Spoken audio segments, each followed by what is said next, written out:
Lyca production சுபாஷ் கரன் மற்றும் red Jain movies தயாரிப்பில் உலக நாயகன் கமல்ஹாசன் நடிப்பில் பிரம்மாண்ட இயக்குனர் சங்கர் இயக்கத்தில் உருவாகியுள்ள இந்தியன் 2 வரும் ஜூலை 12 முதல் உலகமெங்கும் உங்கள் அபிமான திரையரங்குகளில். ஜார்க்கண்ட் மாநில முதலமைச்சர் பதவியை சம்பாய் சோரன் ராஜினாமா செய்திருக்கிறார். மீண்டும் ஹேமந்த் சோரன் முதலமைச்சராக இருக்கிறார். ஆளுநர் CP ராதாகிருஷ்ணனை சந்தித்து சம்பாய் சோரன் தனது ராஜினாமா கடிதத்தை கொடுத்திருக்கிறார். கூடுதல் விவரங்களை வழங்க மூத்த செய்தியாளர் கணபதி இணைந்திருக்கிறார். கணபதி, ஹேமந்த் சோரன் கைது செய்யப்பட்டிருந்த சூழலில் சம்பாய் சோரன் முதலமைச்சராக பதவியேற்றார். ஹேமந்த் சோரன் பதவி விலகியதை அடுத்து தற்பொழுது ஜாமீனில் வெளிவந்திருக்கக்கூடிய சூழலில் மீண்டும் ஹேமந்த் சோரன் முதலமைச்சராக வாய்ப்பு இருக்கிறது. இதற்காக சம்பாய் சோரன் தற்பொழுது ராஜினாமா கடிதத்தையும் அளித்திருக்கிறார். கூடுதல் விவரங்கள் என்ன?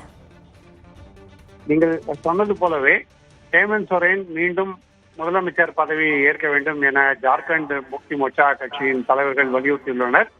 ஆகவேதான் தற்போது முதலமைச்சராக உள்ள சம்பாய் சோரன் தனது ராஜினாமா கடிதத்தை ஆளுநரிடம் அளித்திருக்கிறார். ஆளுநர் அந்த ராஜினாமாவை ஏற்ற பிறகு மீண்டும் ஹேமந்த் சோரன் முதலமைச்சராக பதவியேற்க அவர் தலைமையிலே புதிய அரசு அமைப்பதற்கான கடிதத்தையும் ஜார்க்கண்ட் முக்தி மோர்ச்சா தலைவர்கள் ஆளுநரிடம் கொடுத்து மீண்டும் ஆட்சி அமைக்க உரிமை கோர இருக்கிறார்கள். அதன் பிறகு மீண்டும் ஹேமந்த் சோரனே முதலமைச்சராக பதவியேற்பார் என்று அவரது கட்சியை சேர்ந்தவர்கள் தெரிவித்திருக்கிறார்கள். பூங்குழலி, ஹேமந்த் சோரன் கைது செய்யப்பட்டு தற்பொழுது ஜாமீனில் வெளிவந்திருக்கிறார். அந்த விசாரணை தொடர்ந்து கொண்டுதானே இருக்கும். அதனுடைய நிலை எப்படி இருக்கும்?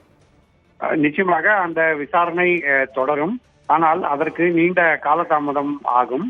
ஏனென்றால் குற்றப்பத்திரிகை தாக்கல் செய்யப்பட்டு நீதிமன்றத்திலே விசாரணை நடைபெற வேண்டும். அதற்கு பின்னர் மேல்முறையீடுகள் நடைபெறவும் வாய்ப்பு இருக்கிறது. ஆகவே தற்போது ஜாமீன் கிடைத்திருக்கிறது.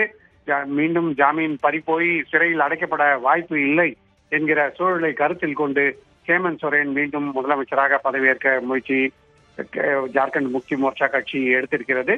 ஆகவே நான் ஏற்கனவே கைது நடவடிக்கை காரணமாகத்தான் ஹேமந்த் சோரன் ராஜினாமா செய்கிறார் எனவும் சம்பாய் சோரன் இடைக்காலமாக மட்டும்தான் முதலமைச்சராக இருக்கிறார் என்பதும் அவரது கட்சியை சேர்ந்தவர்களுக்கு தெரிந்தது. அத்தகைய சூழ்நிலையில் தற்போது ஜாமீன் கிடைத்திருக்கிறது. இனிமேல் கைதுக்கான வாய்ப்பு இல்லை, ஜாமீன் தொடரும் என்ற நம்பிக்கையில் தான் ஹேமந்த் சோரன் மீண்டும் முதலமைச்சராக பதவியேற்கிறார். தகவல்களை வழங்கியமைக்கு நன்றி கணபதி. லைகா புரொடக்ஷன் சுபாஷ் கரன் மற்றும் ரெட் ஜெயின் மூவிஸ் தயாரிப்பில் உலக நாயகன் கமல்ஹாசன் நடிப்பில் பிரம்மாண்ட இயக்குனர் சங்கர் இயக்கத்தில் உருவாகியுள்ள இந்தியன் 2 வரும் ஜூலை 12 முதல் உலகமெங்கும் உங்கள் அபிமான திரையரங்குகளில்.